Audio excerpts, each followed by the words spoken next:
Okay, ready or not, here we go. So tonight is Chof, so we decided that we're going to do something from Reb Levik's incredible Torah. Well, there's 2 pages of sources. None of the sources that we actually don't have anything from Reb Levik's forum directly on the paper, but these are sources that he quotes, or some of them at least, and we're going to follow him. In the beginning, we need a bit of background, and that's the following. After the Mishnayos was sealed, roughly around the year 180 of the Common Era, by Rabbi Yehuda Hanasi and his colleagues, then the next generation began the Amoraim, and the first Amoraim were exceedingly great. Rav and Shmuel in Bavel, Rabbi Yochanan in Eretz Yisrael, Reish Lakish, and then their children, their students were no small players either, Rav Huna, Rav Yehuda, etc. But in the 4th generation of the Amoraim, there are a few people that really stand out. And primarily amongst them, Abaye and Rava. In fact, we'll begin with 2 sources not on the sheet. How are you? There's a statement the Gemara makes twice, once in Baba Basra, once in Masechta Sukkah. These are all they're all pairs. They're all. The Gemara discusses twice the academic achievements, the greatness of Rabban Yochanan ben Zakkai, one of the great Tanoim in the time of the Churban of the second Beis Hamikdash, and the Gemara discusses the breadth and the depth of his knowledge, and it says he even knew all the Havoyas of Abaye and Rava, all of the inquiries and the discussions of Abaye and Rava, meaning when the Gemara itself wants to describe the greatest analytics of Gemara, the Gemara itself says the inquiries, the Havoyas of Abaye and Rava. So that's an incredible thing. That's one point. Look what you got to sit next to. Another point. Another point is that there's a tradition from the Gaonim, from before the Rishonim, from the Gaonim, who were in between the Gemara and the Rishonim, that until Abaye and Rava, the rule always was you follow the earlier generation when there's a debate. You know, if someone argues with his teacher, you're going to follow the teacher because the earlier generation always knows better. Yet, from the times of Abaye and Rava and onwards, that rule changed. And a new rule came known as Halacha Kabasra. The Halacha follows the later generation. In other words, Abaye and Rava were so revolutionary that they changed this very rule that, maybe the earlier generation doesn't always know better. So Abaye and Rava were big guns, and they were contemporaries, but they were also colleagues. And they studied pretty much under the same Rebbes. And so now it's the later generations better? Could be. Yeah, Halacha Kabasra. Yeah. Isn't there an idea that the Deiris are Rishonim were more strict, so they have a better... But not just that, we assume they were wiser too. Nonetheless, when there's a debate, we say Halacha Kabasra. The logic is that if someone 1,000 years ago argued ABC, and someone 500 years ago said XYZ, the logic's like this. The guy 500 years ago knew what the person 1,000 years ago said, and nevertheless he argued. But we don't know if the person 1,000 years ago fully was aware of the argument of the guy 500 years ago. That's why it gets toppled by the Basra, by the latter one. Anyhow, but it started from Abaye and Rava. They were revolutionary. They were both students of Rav Yosef, Rabbah, and perhaps Rav Nachman, all the big Amoraim from the previous generation. In fact, let's start with number 2. Number 2 is a well-known Gemara in Brachos, but this is critical to something Reb Levik is going to teach, and therefore we're going to start with number 2. It's a Gemara in Brachos, Daf Memches. Abaye v'Rava, Havayas v'Kamei de Rabba. They were sitting in front of Rabba. Now, there's quite a few Rabbas in Gemara, but most of them have a last name. There's like Rabba, the son of Rav Huna. There's Rabba bar Chana. And then there's someone, Rabba Bar Nachmani or Bar Nachmani. And he's the one, whenever we say Rabba without any further titles, we refer to Rabba Bar Nachmani, the son of Nachmani or the son of Nachmani. Abaye and Rava's teacher. Yeah. And they were both sitting in front of Rabba. Amaluhu Rabba, Rabba asked him, they were kids. Abaye and Rava at this point were kids. And he asked them, Lamim Varchen, when you bench, who are you benching to? So Amrilay, they said, L'Rachmana, to the Eibishter, to the merciful one. So he asked them, V'Rachmana, Heicha Yosef, where did God sit? Rava Achvi, Rava showed L'Shmei Tlala to the ceiling. Rava pointed, they were indoor, Rava pointed to the roof. Abaye. Up. Abaye, Nafak Lebra, Abaye went outside. Achvi Klapishmaya pointed towards the heavens. They both pointed upwards. But there's a big difference. Rava pointed to the roof of the house. Abaye went outside and pointed to the heavens. Now, if Rava did it first, obviously Abaye was the one who was trying to make a bigger statement. He says, no, don't point to the roof, let's point to the heavens. And we're going to see about that. Armaluhu Rabba, Rabba told them, Travaichu, both of you, Rabban and Havis, are going to be rabbis. I can see from your answer, you're both going to be Grace mentioned, big people. Because Hainu, da Omri Inshi, this is what people say, Butzin mikatfe yediyah, that pumpkins from their sap, when they just begin to bud, you can already tell if they're going to be a good pumpkin, a geschmacka pumpkin, or something you'd rather maybe not serve your guests. Okay, so that's the Gemara. Already Abaye and Rava, when they were kids, they were destined for greatness. They were both sitting at the feet of Rabba. The truth is, concerning Abaye's name and his relationship with Rabba, you see, Rabba is Rabba Bar Nachmani. That's what the Gemara says clearly. That's without a doubt.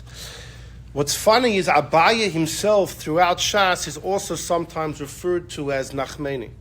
Abaye is referred to as Nachmani.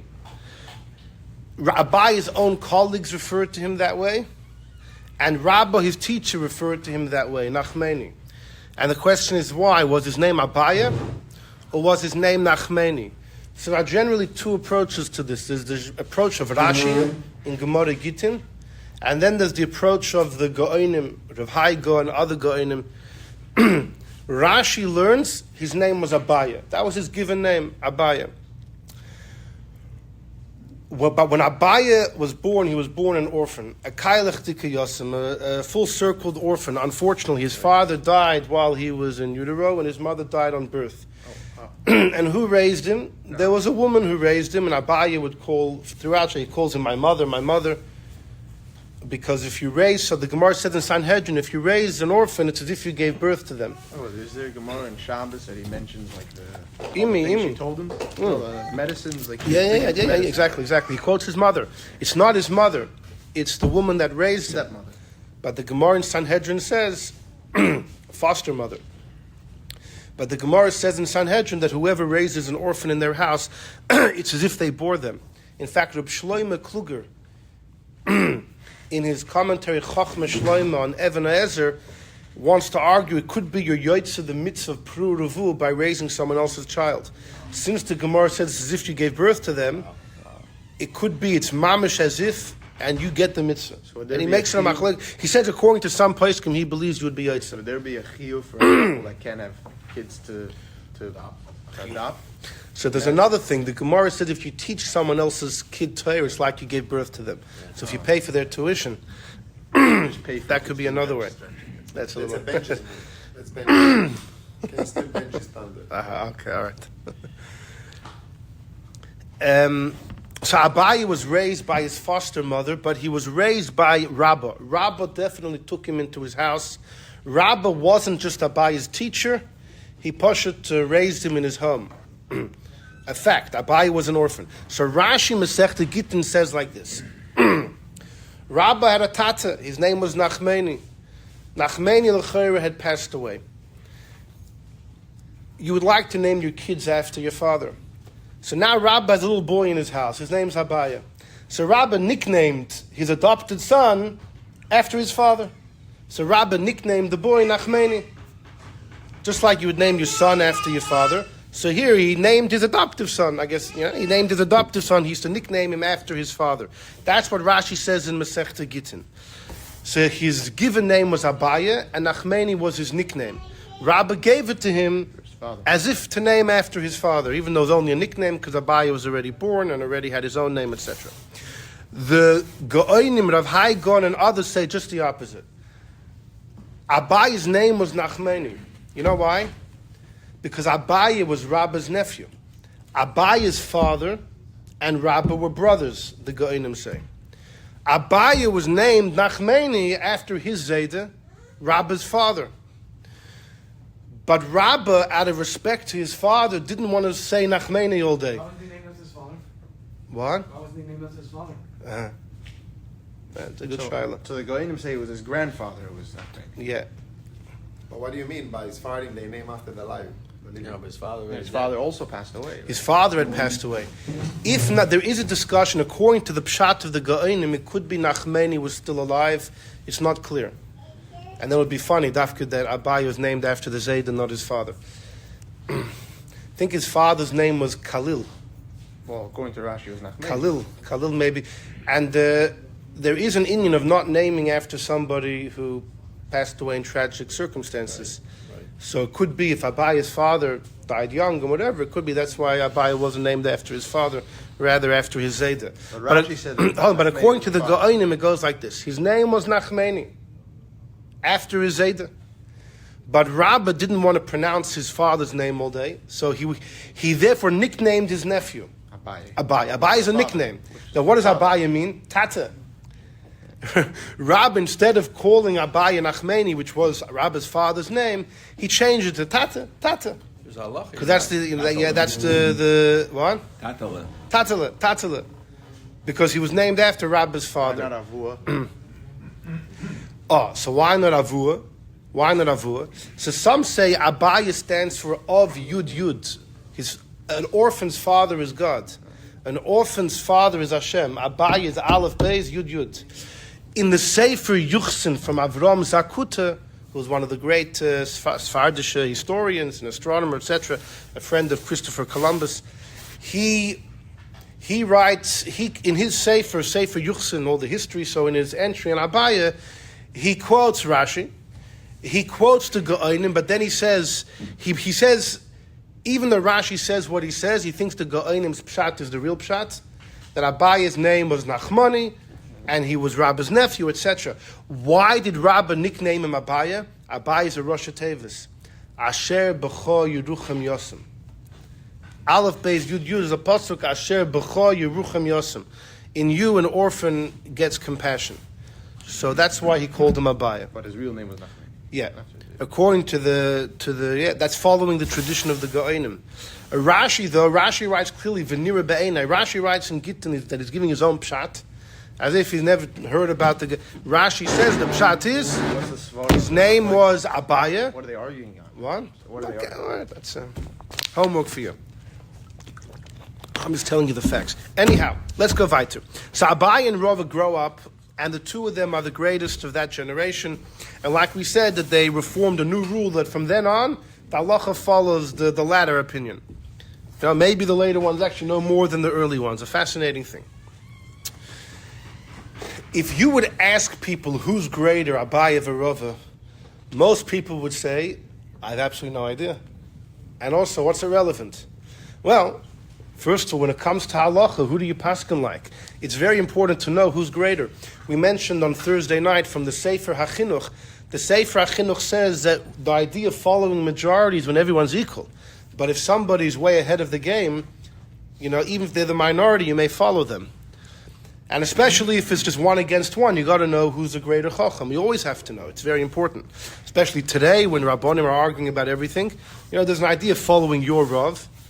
But if none of them are your Rav, and you have to know whose opinion carries more weight. How do you grade who's better, more knowledge? You're right. So not everyone should do that. But you find this all the time. I'll give you for an example. The Ogur is one of the last of the Rishonim. He's discussing a debate in Hilchos Tzitzis between the Ri from Tosfos, Rashi's great grandson, and the Baal Ha'iter, also one of the early Rishonim, Rabbi Yitzchak. and the two of them had a debate, and the Ogur says, he writes these words, the Itur in front of the Ri, Einoi Mishnah. It's like a non-opinion. It's like a non-opinion. Wait, even though the Re was later? It was before? No, it was a similar time. But he's not talking about earlier or later. He's getting involved in greatness. He's saying, so you have one against one, but come on. The Baal Yitter was great, but the Re was the greatest. So what's the He says, Einoi Mishnah. It's not even considered, it's not even a serious debate. Very sharp lashon. Anyhow, up upon him. So, it's an interesting thing, Abaye versus Rava, because look at number 1, a Gemara in Tainus, Daf Chof Beis. Abba Umana, there was a guy, Abba, who was a doctor, a bloodletter. Every day he received the greetings from heaven. That means a baskol would come down from heaven. From the yeshiva? Somewhere from, that's what it says, Mesifta Derekia, right, from the yeshiva, and say, Good morning. Good morning. Every day. Ula Abaye, no, Abaye didn't get every day. Kol Ma'ale Yom de Shabbat, every Friday. L'Rava only Kol Ma'ale Yom de Kippura, only Erev Yom Kippur. Okay? Says the Gemara, Have a Kochol Shadai to da Abaye. Abaye had Chalishas Hadas. He was a little distraught, Mishum Abba Umana. When Abaye heard that Abba the doctor got every day, Abaye was distraught. And the simple pshat is, Abaye thought he was doing everything right, and he realized that he's nothing. He's barely started. This doctor is worlds ahead of him. So Abaye, he felt like Sabrachan, like, what am I doing? What am I supposed to be doing? Amrulesa, heaven told him, no. Loy matzis lemevet kuvde. You can't even do what he does. It's not even a competition. There's nothing you could do.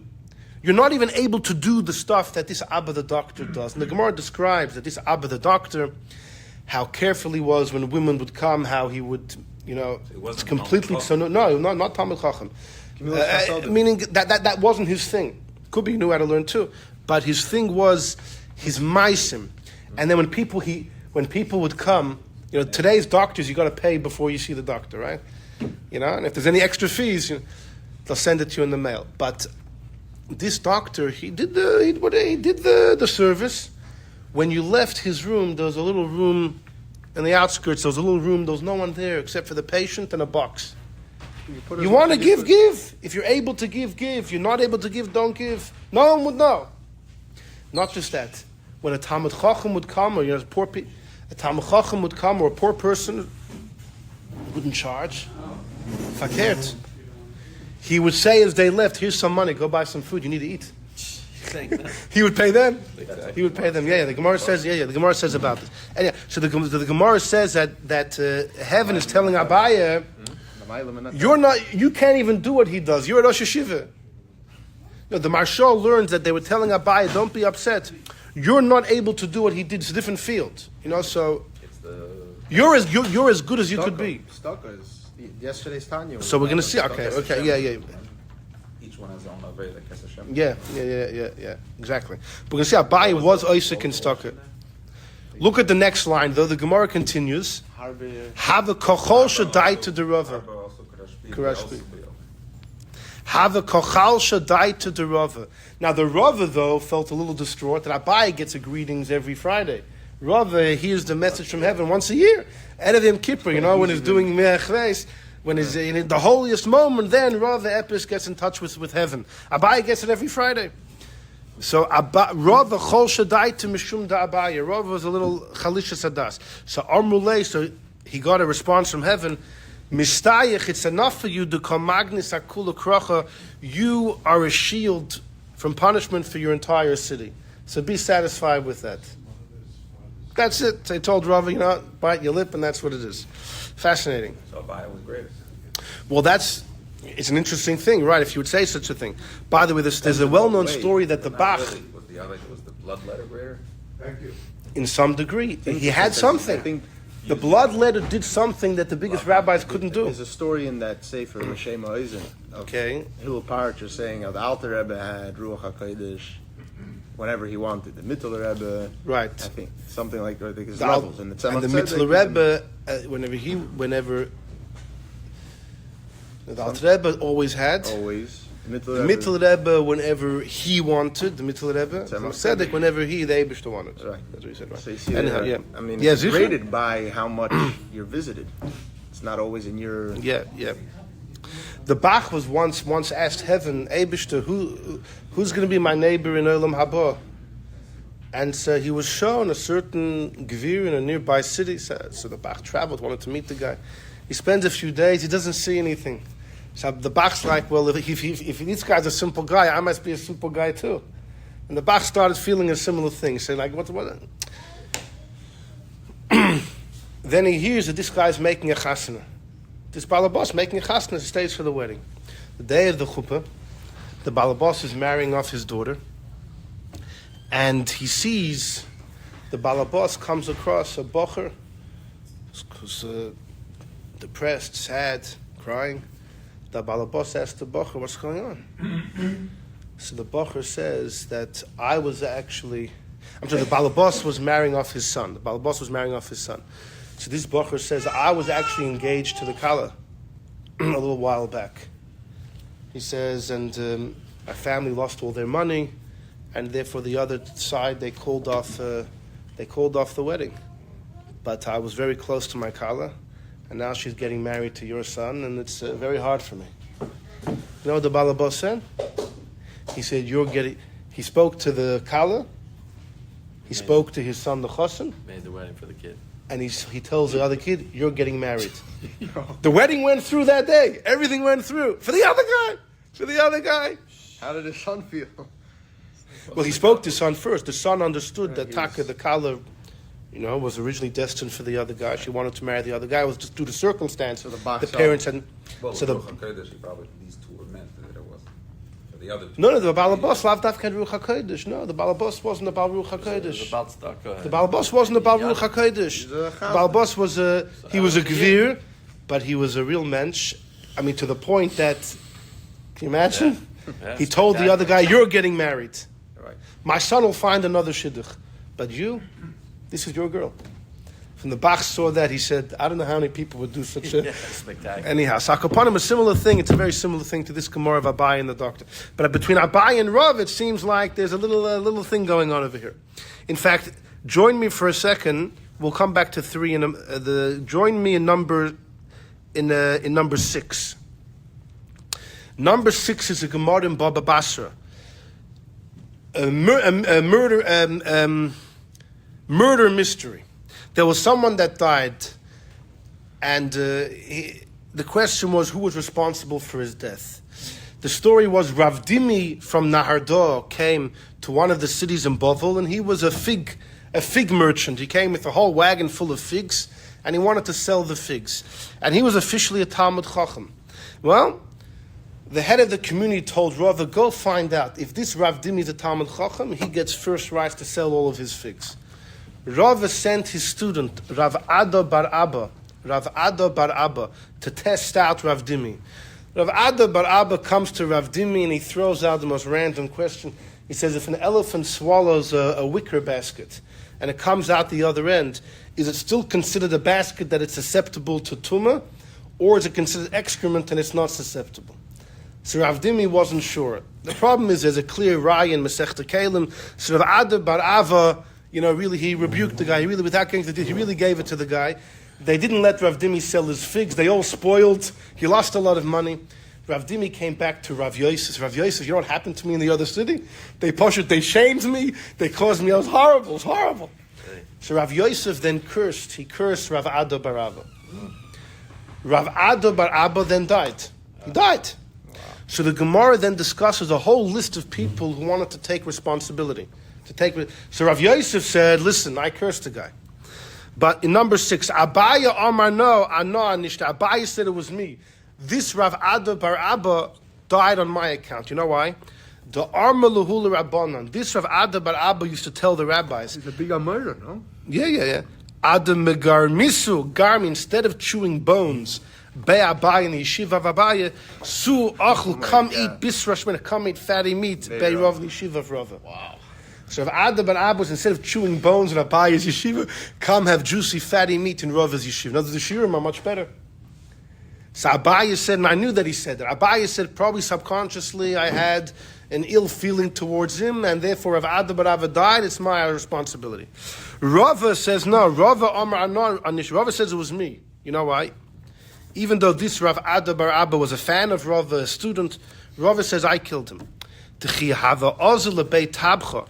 Because in the butcher's house, Lemishkal Umtza, to get flesh, one time Rava's attendant was in line to buy flesh in the butcher. And this Rav Ada bar Abba walks in, he sees a long line.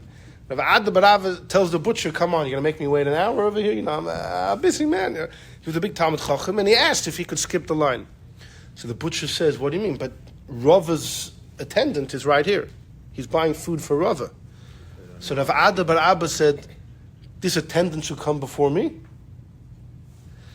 Rav Ada told the butcher, I should get flesh before Rava's attendant. Because I'm not greater than Rava, but I'm definitely greater than this Rava's attendant. The problem is the attendant was buying flesh for Rava.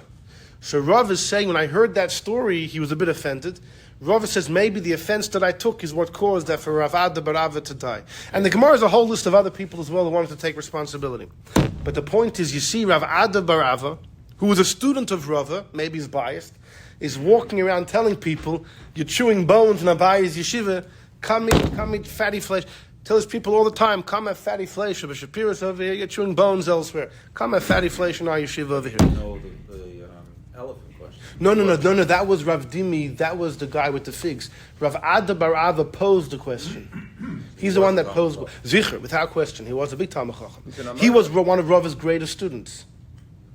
And that's why he wanted people to come to Rava's yeshiva. And his recruiting line was, instead of chewing bones in Abaye's yeshiva, come have fatty steak. So why would he then disrespect Rava?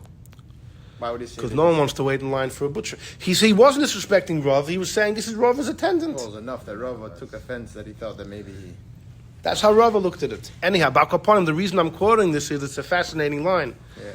But Rav Ada bar Abba was biased. Rav Ada bar Abba was, if we can say so, he was a student of Rava, right? You always have this in history, you know the students of they say the students of Rabbi Yonis and Eibeshitz and the students of the Pnei Yeshua used to go head to head, and each one felt this line of Gemara was used in the conversation. I'm sure. You know, the students of Rabbi Yonis and Eibeshitz would tell the students of the Pnei Yeshua, your Rebbe doesn't know how to darshan anything like our Rebbe. Our Rebbe is the most brilliant darshan ever. And the Pnei Yeshua students would say, look at our Rebbe's commentary on Gemara, the depth of the pshat in the Gemara. Your Rebbe didn't put out anything like that. So everyone. The Friedrich Rebbe described this was the path of Chabad Chassidim as well.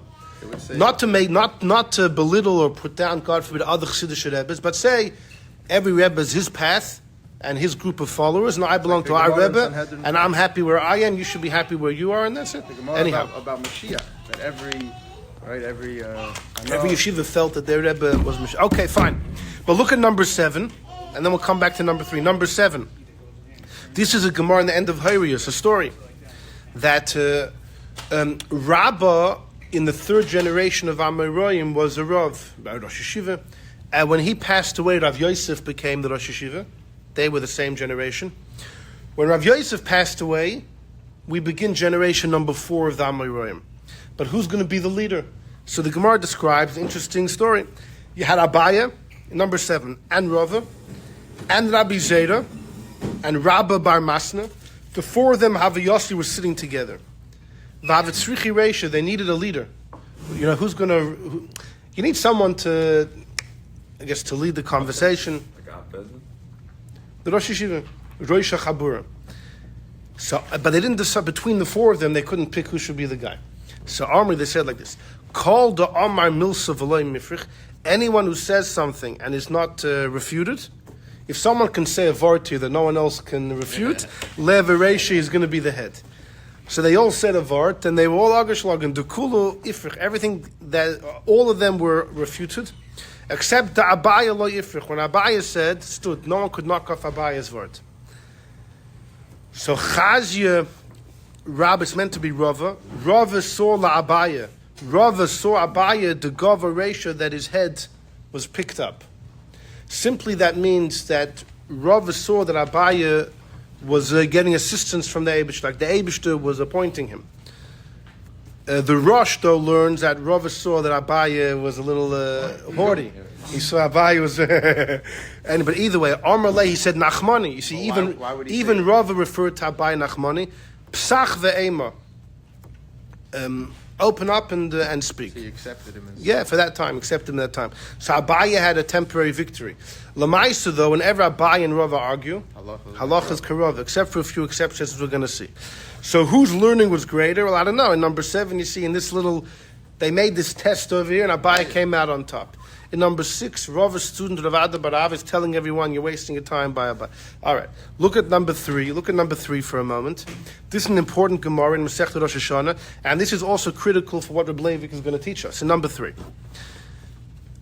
V'lochen nishbati lebeis Eli, the Eibishter swore to the house of Eli HaKoyen, who Eli was one of the last Shoftim, Kohen Gadol, Navi, etc. I swore to the house of Eli, im yischaper oven beis Eli bezevach u'mincha. Eli's kids, Chofni and Pinchas, were accused of certain crimes, and therefore the Eibishter swore that Eli's kids are all going to die young, forever, and they cannot atone the sin by bringing karbonos.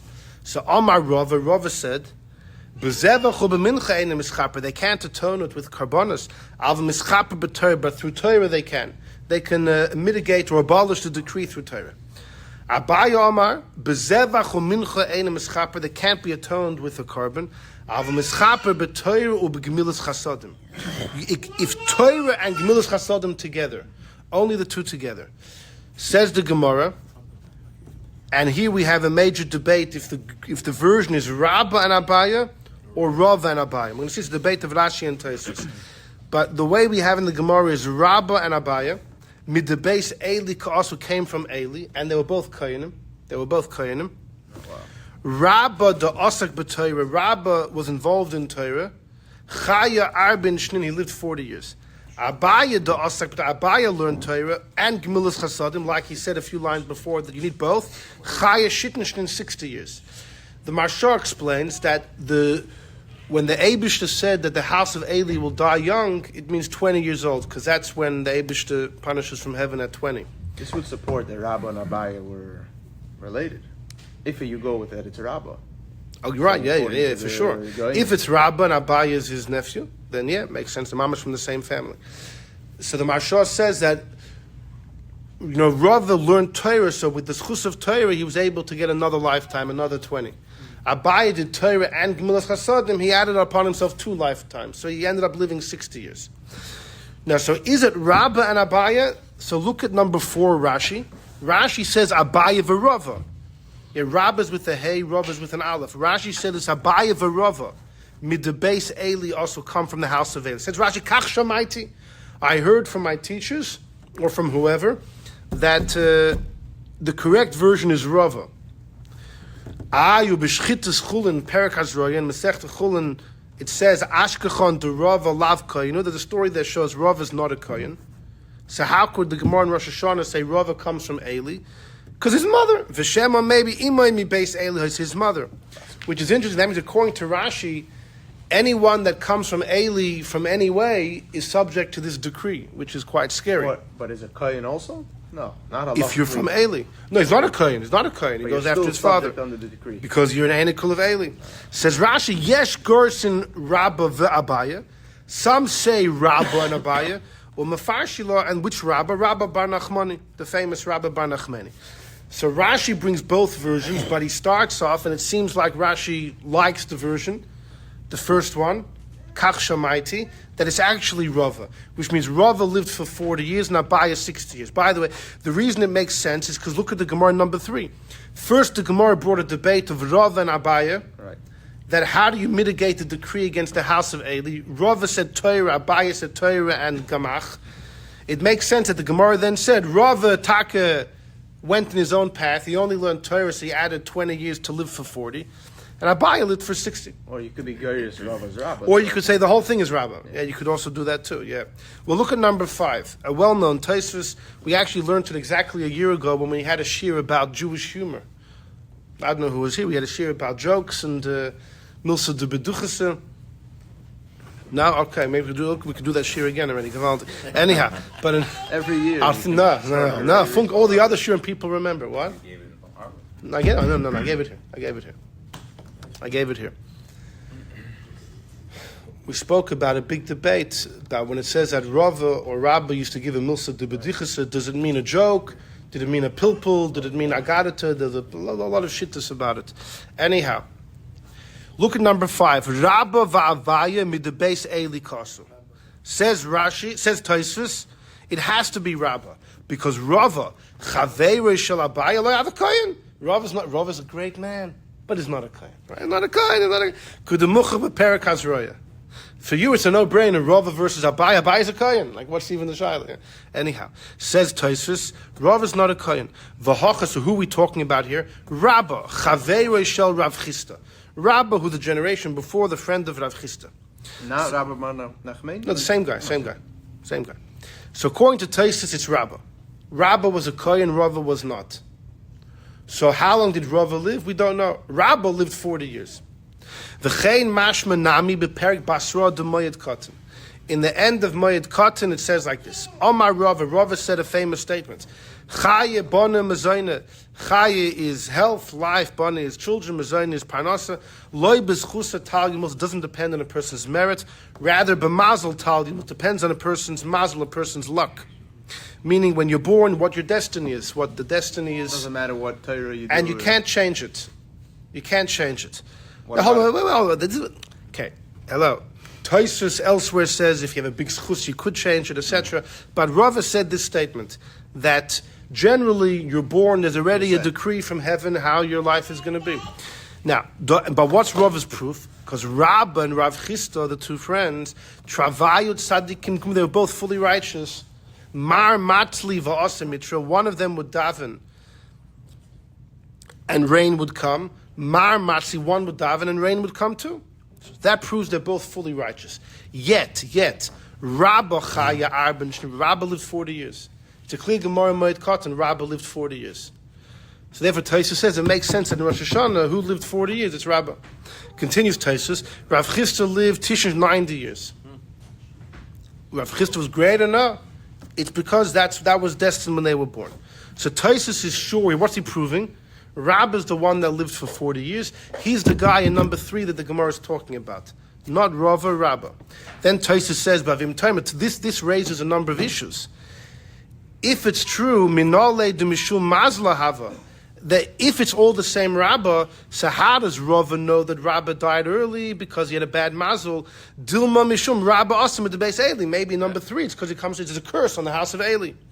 The Yeshloima answers Tosfos, Afilo Hachi, the curse wouldn't be enough. Ilav Mazel, if not for the Mazel, have a Megin of Schus Torah. The Torah Rava learned was so great, he would have lived for longer. It must be there was also a Mazel. That Rabba learned would have protected. It must be that there was a bad Mazel as well. Fine. Vim Tomer, the Tosfos now has another issue to deal with. Dahacha Mashma, the Rabba loy hoyolois Chus Shmal Gmilus Chasadim.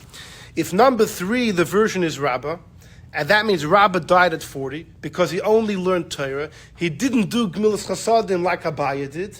What? There's a Gemara in Sanhedrin that says just the opposite. Ha'arminon beperek chelik. Rabba said that I don't want to be here when Mashiach comes because the birth pangs of Mashiach are going to be so awful, I don't want to see it. So Abaye said, what? Rabbi Lazar teaches if someone has Torah and Gmilas Chasadim, they'll be spared from any of those pains. So Amalei Abaye, you have Torah, you have Gemilas Chasadim. And that discussion is clearly between Abaye and Rabba.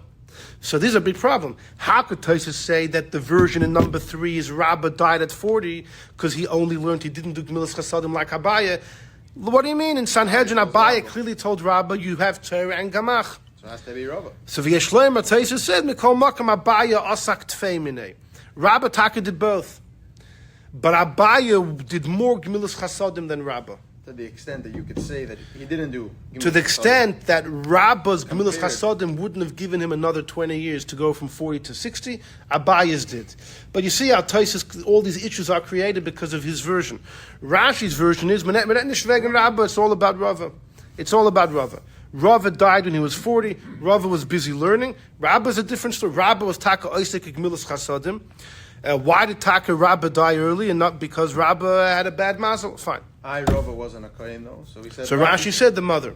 That's So a why big does he doichik too. want to say that? Because Rashi is extending the gzeira against the house of Eli to anyone who's Elter Bobba. There's a lot more people. Anyhow, okay. So let's get going over here. What about these Gemaras? Yeah. Okay, so got to see number 8. Number 8 is a Gemara in Kiddushin. Kiha, the Rav Yankiv Berei, the Rav Acha Bar Yaakov. The Gemara says a fascinating story. Rav Yankiv, the son of Rav Acha Bar Yaakov, Shadrei Avu Lekamei da Abaye. Rav Yankiv's father's name was Rav Acha Bar Yaakov. So the father sent the son, whose name was Rav Yaakov, to learn by Abaye. He also, when the son came home, Chazia, the father saw that his learning wasn't great. Lo yahav mechaded in shmaite. His learning wasn't that sharp. So Amalei, the father, said, you know what? I'm better than you. You stay home and work. I'm going to go to yeshiva. Tuvat, you come back home. The Ezel, I'm going to go. So Sham Abaye heard that guess who's coming to town? Rav Acha Bar Yaakov. To Kohavos is coming. Now, Habahu Mazik Beirabonan da Abaye. Abaye had a yeshiva which was outside the city, and there was a demon there. There was not one of the Bachrim, there was a demon over there. And it was so bad, the Chiyava'ayli betraying, that even if two people were going together, which usually protects you from demons, even by daytime, mitazaki, they would be harmed. So Amalus Abaye told all the people in the town, Loi leisiv leinish ushpiza. Nobody let Rav Acha Bar Yaakov stay in their home. Let him be outside. He's going to exactly. Don't let him in the house. He's going to end up staying in the base medrash together with the demon, because he's so holy. He'll kill the demon. Efshe, maybe misrachesh nisa, maybe a miracle will happen. Okay, Rashi says that Abaye was certain it was going to happen. All Rav Acha Bar Yaakov entered. Boss, where did he sleep? Bahu be'ban that yeshiva. Idamile, the demon came. Boy, did he come. Ketanina, like a serpent. The shiva de shvase with 7 heads. Kol kriya dekora. So Rav Acha began to daven. Right? What are you going to do in this? Every time he prostrated himself, not terchad reisha, 1 head fell off. Till the whole demon was dead. So Armin Lamach, the next day, Rav Acha Bar Yaakov said, if there wouldn't have been a miracle, Sakintin, you would have put me in danger. This is an interesting story with Abaye. The reason it's crucial to Abaye is because look at the next page. Jump to the next page for a second. In number 11 over here, I have from the Rameh Mipano something which is absolutely mind-boggling. And that is a story of Pilegesh Begiva, the concubine of Giva, a very disturbing story. There was a fellow who was a Levi. He was living in the lands of Ephraim. Well, he's not the criminal of the story, don't worry. And he had a Pilegesh, a concubine. Something happened between them. She left. She went home. She lived in Beis Lechem, in Yehuda. After a couple months, he went to fetch her. Comes to her house, and her father's all happy to see him, and he convinces her to come back home. Fine. She agrees to go back home. They spend a few days. He spends a few days by the shver, whatever, by his concubine's father, till he's ready to go home. He's leaving. He's traveling. He doesn't have time to make it all the way to home on that day. So night comes, and he ends up in an area of Binyamin called Giva. He's looking for a place to stay. It's him, his concubine, and he had an attendant traveling. No one wants to let him in. Nobody wants. Mamish like Stem. And we'll see it. Mamish like Stem. One guy who happened to be from Ephraim as well, coming home from his work in the fields, he says, "Come to my house." Comes to his house. Now it's dark outside. The whole town surrounds the house of this balabos and says, "Give us the guest. Give us the guest. We want to sodomize him, etc." And the man says, "No, don't do that. Take his concubine. I have a daughter for you." Mamish like the story with light and everything. And they wouldn't hear from it. They wanted the guy himself. So what did the guy, the husband, we'll call him, the husband wanted to save himself. He quickly took his concubine. She was screaming. He said, "You got to go." He opened the door. He threw her out the door, locked the door behind him. So the mob, Yidden from Sheva Ben Yamin, They violated her the entire night. Then towards morning, she comes home. She faints on the doorstep. Her husband opens the door later. He calls to her. He says, it's time to go. She doesn't respond. She died. She died. Yeah. The husband then cut her up into many pieces, sending a piece to each of the Shvatim to tell them, look what Binyamin is doing. And then there was a whole horrible there was a war, and it was a horrible thing. Says that Amemi Panu, you'll never believe it. You know who Abaye is? Abaye was the nice guy that brought the stranger into the house. You know who the stranger is? A Gilgul. Gilgulim, yeah, they're all Gilgulim. In fact, let's read number 11. Yesh Dvarim Begoy, the story of here. Abaye Hoya Ha'ish Hazak, and Abaye was the old man, the Kibla that allowed them to come in, Tachas Sel Kurosei, underneath his humble abode. Rav Acha, who's this Rav Acha Bar Yankiv, this big Amor who kills the demon? He was the husband of the Pilegesh. You know who the Pilegesh is? She's the serpent. Hatan and the serpent, Hoysa HaPilegesh Begiva. And you know who all the people that were killed by this demon were? They were the Shevet of Binyamin. So everyone came back. The Benjaminites who violated the woman, they came back as Abaye's students that were killed and hurt by the serpent. The serpent itself is the concubine. The husband of the concubine now comes and takes care of the serpent. He kills the serpent. Here's Rav Acha Bar Yankiv. Abaye was the host. Let's just read this inside. One. This shed that was in the shul in the Bet HaMikdash. Ken. She was a Gilgul of the Pilegesh. Something like that. And he killed all the people that violated the woman. Yes. So yes. A lot of people died before he came to town. So we really Well, the Gemara says people were hurt. Yeah. Yes. That's why Abaye wanted this. That's why Abaye saw this. That's why Abaye. That's why Abaye. He told everyone, "Don't let anyone into his house." Abaye recreated the entire scenario, in order that this guy should find his Pelegish in the base medrash. It's a loch and at us is hoyel ubebeis. We're in 11, the third line. Isrami Milsa. Since in the first time round there was the host who was Abaye, who the story happened in his house. Therefore now Beirabonan da Abaye have a mazik. Therefore again in Abaye's yeshiva, the serpent is doing damage. To take vengeance from those that did that awful act. Him. The Talmidim Harbe, many students know, in those that, all those students that were hurt are the men of Giva. Begilgul, Oysan da Asun Volai, those people that did that awful act came into Gilgul. So the demon was her. Yeah. Abaye knew the whole thing. Abaye saw this with his Ruach HaKodesh. But he couldn't fix anything. He couldn't do it himself. You know why? Because he was responsible. Hoyel va'kil kol arishin happened in his own house. Because Anshe Agiva, no one else wanted to bring the guests in. As the Pasuk says, no one brought, he was the only one. Va'aton now, when Rav Acha came, that he's the Baal HaPilegesh Begiva, he's the husband. So Abaye said like this, I'm not inviting him to my house. Last time round. Again. And Abaye said, Fakert, if I wouldn't have taken him to my house last time, he would have maybe gone through the city, slept in the field somewhere. The whole thing wouldn't have happened. And this man, the Chatchila, was going to sleep in the street. Let him do the same thing. Yovei Baal Ashur v'Yamad al Shur, it's an expression. Let him be where he's supposed to be. And Abaye announced no one should let him into the house. Maybe he has some connection to his Pilegesh, which is the serpent. Let him go and sleep there and a miracle will happen.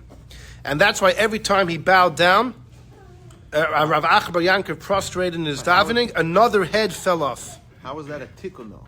He made the same mistake again. He killed it. Now, how was Rav Acha? Look 2 lines later. Rav Acha was so afraid, kimacha not to lomus nafsha. Rav Acha Bar Yankiv was so afraid from the 7-headed demon that he almost died out of fear. That was his tikkun. As the husband, he shouldn't have put his wife out the door.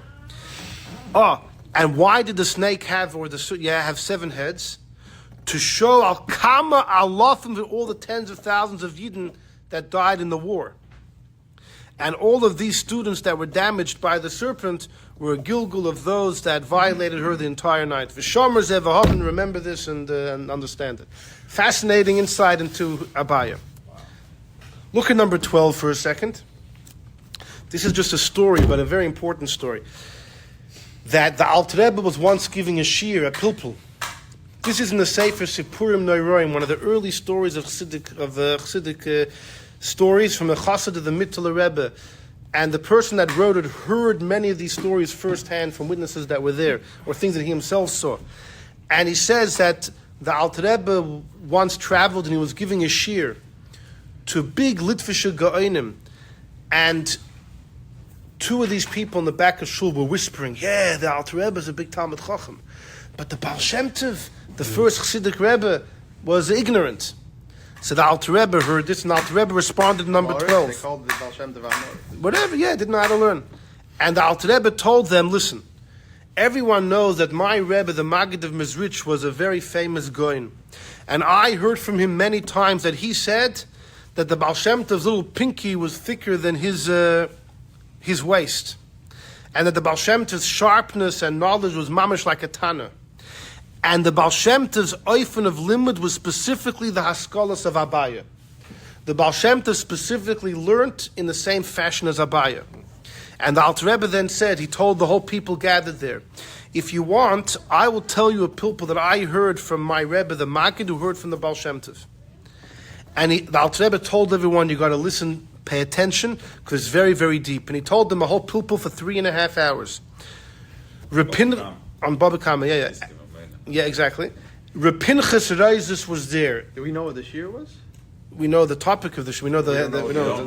But look what Rapinchas Reizes, who himself was a genius. Rapinchas Reizes was an incredible scholar, a big gevir as well. Nebuch never had any kids. Rapinchas Reizes, Alter Rebbe's great chassid, said the first half of the pilpul I understood, and he said such deep haskalas, such deep analytics, I never heard from my entire life. I never saw in any sefer either. The delicacy of the svaros was almost like spiritual, and it was full of shas, bavli, everything. The second half of the pilpul, I wasn't able to really understand. I only heard derech makif. Superficially, I couldn't grasp it. After the Alter Rebbe finished, and all the people there were like, mesmerized. The people said, "Havoyes Abaye and Rava." We've seen here the inquiries of Abaye and Rava. And the Alter Rebbe said, "No, this is all the haskalas of Abaye, not Rava. Rava was a completely different path of understanding. That was only one side. The Baal Shem Tov was Abaye, and we know this, a well-known story. The Frierdiker Rebbe says the Baal Shem Tov was once summoned to amongst many Rabbanim, and they accused him of performing a miracle. And the Baal Shem Tov said, I didn't do it by myself. The Baal Shem Tov said, I did it with Abaye. They said, what are you talking about? The Baal Shem Tov said, yeah, when Moshe Rabbeinu caused the earth to open by Kairach, he says, Ve'im Bria Yivra Hashem. Ve'im Bria Yivra Hashem is Rosh Tevis Abaye. Im is Aleph, Bria Bay is Yivra Abaye. Abaye makes miracles. The miracle that I did was with Abaye. So they told him, Shkoyach, Ve'im has a Vav. It doesn't start with Aleph, it's a Vav. Baal Shem Tov said, even Abaye couldn't do anything without Torah. The Vav refers to the Amshacha of Torah. So you see that, fascinating stuff. So how does it come to Reb Levik? So here we go. Okay, we're going to do this quick. Comes Reb Levik and says like this. You know what the difference of Abaye and Rava is? Reb Levik? Yeah, Reb Levik, the Rebbe's father. The in Chassidus there's a difference between food, clothes, and let's say a house. Food is internal. It's called a pnimi, or pnimi, it's internalized. Clothes is makif, it surrounds you. But it's makif hakorav, it's close. It's measured specifically according to your size, etc. Whereas a house, right? A house is not measured maybe according to your taste and in your back pocket, but it's not measured specifically according to your body. Right. So the clothes is a pnimi. The food is a pnimi. It's internalized. The clothes is called makif hakorev. It's a close makif. The house is makif harochik. It's a makif, but it's very far from you. In the neshama, the naran, the nefesh, ruach, neshama is internalized in the body. It's literally inside your body. But then there's levels above. There's the chaya, and then there's the yechida. They're both makif, they both surround, but the chaya is makif hakorev. It's close to you. The yechida is makif harochik. It's very distant. The makif, which is close to you, surrounds you, but it's close enough that there's some relationship. The makif harochik is like the roof of your house, or something which is so distant from you. When the Gemara says about Chagai, Zechariah, and Malachi, they were with Daniel. Daniel saw a prophecy. Chagai, Zechariah, and Malachi didn't, but they were still shaking. And the Gemara says if they didn't see, why were they afraid? Even though they didn't see, their mazel saw. So in Chassidus it's brought, their mazel means it's the higher part of the neshama. Which part? The chaya. The makif, which is close to you. Since it's close to you, therefore, if it senses something, you'll feel it too. The makif harochik is even more distant. In the letters of the Aleph Bey, says Reb Levik, there's only two letters which are makif, completely surround. The mem and the samach. Right? They're fully around, right? And in the luchas, they went fully around. They're a makif. In other words, there's no beginning and end. They just go around and around. But there's a difference between the final mem, which is a square, versus a samach, which is a circle. Says Reb Levik, they're both a makif, but the shlos mem, the final mem, is a makif hakorev. It's something which surrounds you, but you can relate to. You see, because since it's a square, you can make a little bit of sense out of it. Yeah, there's a line here, there's a beginning over here, there's an end over here, you can kind of divide it up. The samach has nothing. The samach, there's no beginning, no end, it's infinite. The samach is makif harochik. Says Reb Levik, Abaye versus Rava. He says Rava lived for 40 years, like Rashi, like Rava lived 40 years. Rava is the square mem. Abaye lived 60 years, here's the circle. Abaye's soul comes from makif harochik. All the way out there. Rava, makif hakorev. That's why number 2, when Rabbah asked him as kids, where's God? Rava said, he's right here, he's in the house. A house is a square. House is a square. Abaye said, no, come outside. The sky is a circle, it's a dome. Because Abaye's soul comes from the makif haroch, the distance makif.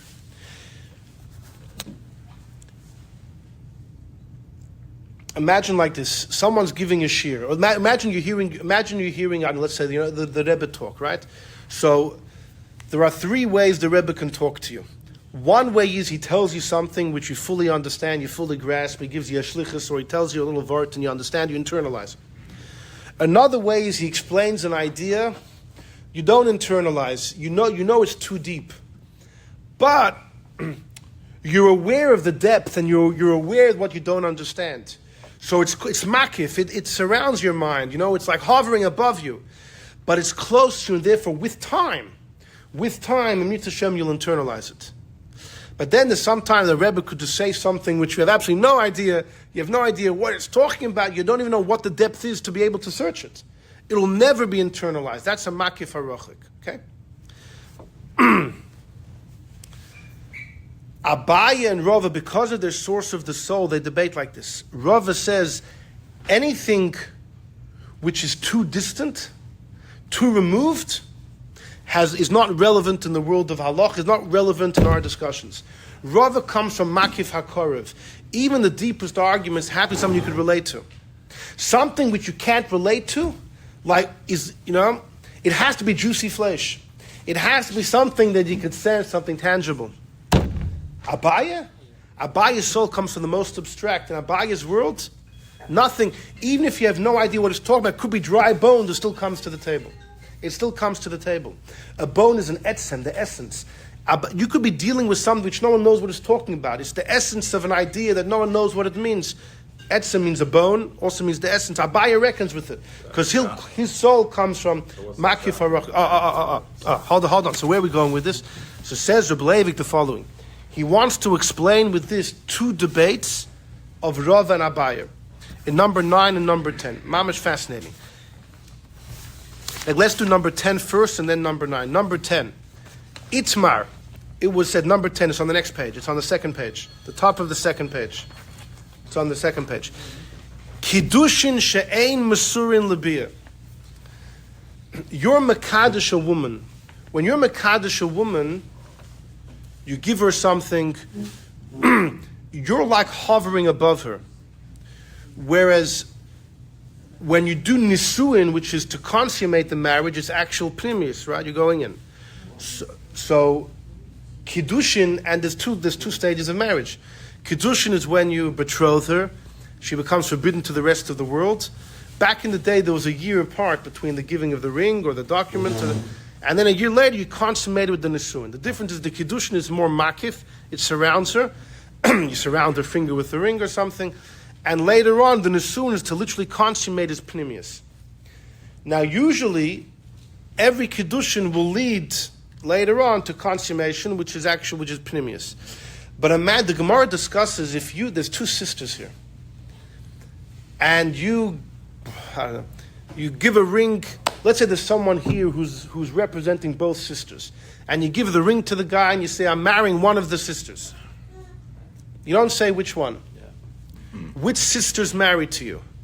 It's a big problem. The problem is you can't live with either woman, because each woman could be the sister of your wife. Divorcing them won't help either. If you divorce your wife, you still can't marry her sister till the original wife dies, on pain of chorus. So it's called Kiddushin Shaloi Nimsru Lebiyah. This Kiddushin can never be consummated. So Itmar, the Gemara says like this: Kiddushin she'ein mesurin lebiyah. Kiddushin which will never come to biyah. Abaye said it's Kiddushin. Rava says lo have a Kiddushin. Rava says it doesn't count. Omar Rava, what? It's like nothing happened. Right, nothing. Rava said Bar Ahina Isbrali. The guy called Bar Ahina explained it to me. Ki yikach ish isha uba'ala. It says when you take a woman, which is the Kiddushin, uba'ala is the consummation. That means Kiddushin ha-mesurin lebiyah, have a Kiddushin, only if it can lead to intimacy. Kiddushin she'ein mesurin lebiyah, if it can't, is not Kiddushin. That's the debate. Says Reb Levik, you know what this is like? Kiddushin she'ein mesurin lebiyah is like the third level when the Rebbe explains something to you. Right? The Rebbe can tell you something you internalize, or he could tell you something which is above you, but one day you'll understand it. So that the idea, which right now is too high, but has potential. You can relate to it. You know what the issue is. So that's like Kiddushin, which one day will be consummated. But then there's a Kiddushin which will never be consummated. It's makif harachik. So says Reb Levik, Rava says something which is only so distant has absolutely no doesn't come on the playing field. There's no way to relate to it. It's beyond our world. It doesn't get reckoned with. Abaye, it's Kiddushin. He operates in that world. Abaye exactly operates in that world. Look at number 9. Go back to number 9. It's another debate of Rav and Abaye. Gidul bar Re'iloi. Gidul, the son of Re'iloi. Shadar lo Gita, we're number 9 on the other page. He sent to get Ledvisitz, his wife, through an agent. Ozo Shlicha, the agent went. Ashkechon, the agent found the wife of Gidul. The Havayosv of a Navla, she was sitting and spinning a thread. So Amallah, the Shliach, said, listen, now might not be such a great time, but Ha Gita, here's the get from your husband. Amallah, she said to him, no, now's a bad time. Zil Hashta, go away. Mia, go away. Now Vasalamacha, come back tomorrow. In the meantime, the Shliach went back to Gidul. Ozul Agabe, he went back to Gidul, and he told him that your wife refused to take it, said to come back tomorrow. So Omar Leisa, Gidul said, Pasach, he opened his mouth, Omar Baruch HaToy V'Ametiv, Baruch Hashem. Now here's the thing. If Reuven wants to divorce his wife and sends a get in the hands of an agent, Reuven has the right, he retains the right to cancel the get until it's given into the wife's hand. Once he receives it, she's divorced. Until then, the husband could be mavatal the get. If it was a shliach lehilacha. Yeah, well that's when he exactly. Yeah. If the wife sent the shliach, then the shliach represents the wife. The moment the husband gives it to the shliach, is divorce. Right. Here we're talking about the shliach represents the husband. Yeah. Until it reaches the wife's hand, so we're in the middle of the game, the husband has the right to cancel. But he has to clearly say, I'm canceling the get. Here he didn't cancel the get. when he heard that his wife refused it until tomorrow, he said, Baruch Hashem. Okay. But if you think for a second, what's he saying, Baruch Hashem? It means he's happy the get didn't happen. L'chayra, that means he changed his mind. So Abaye Omar Taka Baruch Hatoy V'Ametiv benched his Eibishter, but V'loi Bottle Gitter. Abaye said, I'm sorry. The get's not bottle. The get is still in force, and therefore if the shliach goes the next day and gives it, it's binding. The get works. Rava Omar, no. Baruch Hatoy V'Ametiv Bottle Gitter. Rava says no. The guy said, Baruch Hashem, you didn't give it, means he wants the get to be off. The get's cancelled. If the next day the shliach gives it, it's useless. Said the Gemara, b'mai kamiflagi, what's the debate? Begilui daita begita kamiflagi. They're debating if somebody's megala his mind by a get. He doesn't say the right words. He didn't say the get's nullified. But from what he did say, you could know what he's thinking. So Abaye sover, it doesn't help. Begilui daita begita lav milsahi. Abaye says it doesn't count. You say clearly. Yeah, you have to say clearly. The fact that from your Megala Das, you revealed your intentions doesn't help. Rava Sover, no. Gilui Daita Begita, since he revealed his intent, from his words you could know what he's thinking. His thinking he wants to get to be off. Milsi, it counts. Says Reb Levik. You know what the debate is? According to Rava, you never go beyond the mind. You can never completely go beyond somebody's mind. You have to always be within the makif hakarav, close to someone's mind. You can never go completely beyond. Since in the world of the husband's intention, it's very clear he wants the get to be off. The get's off. The get should exist. It can't exist. Nothing exists completely outside a person's knowledge. Since his knowledge, he clearly indicated he wants the get to be off, so the get's off. Abaye holds there's so much more to existence than a person's. He didn't say the right words. In the realm of knowledge, it seems that his knowledge is the get should be off, but there's more to existence than his knowledge. The get still exists. The get's still on. The get's still on. And then Reb Levik says even better, you can go back to number 10 and say the debate there about the Kiddushin and the Bia is also connected to this idea of beyond the person's knowledge. Why can't the husband consummate the marriage of the two sisters? Because he doesn't know who the wife is. It's an issue in his knowledge. Rava holds, since in his knowledge the Kiddushin is useless, because it can't be, it blows up. Abaye holds, I don't care if you don't know. This is beyond you. The Kiddushin still exists.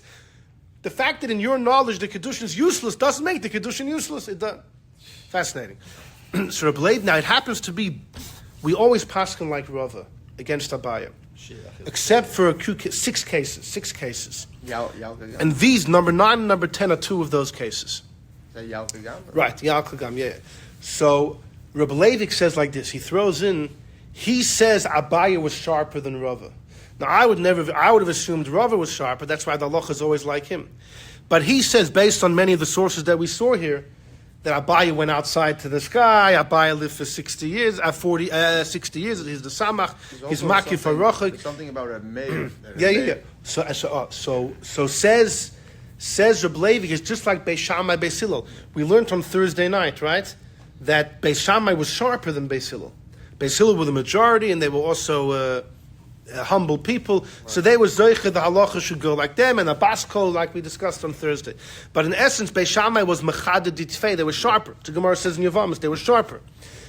And we know in the future, when the world will be able to contain the logic of Beis Shammai, we're going to follow them. So says Reb Levik, so too Rava and Abaye.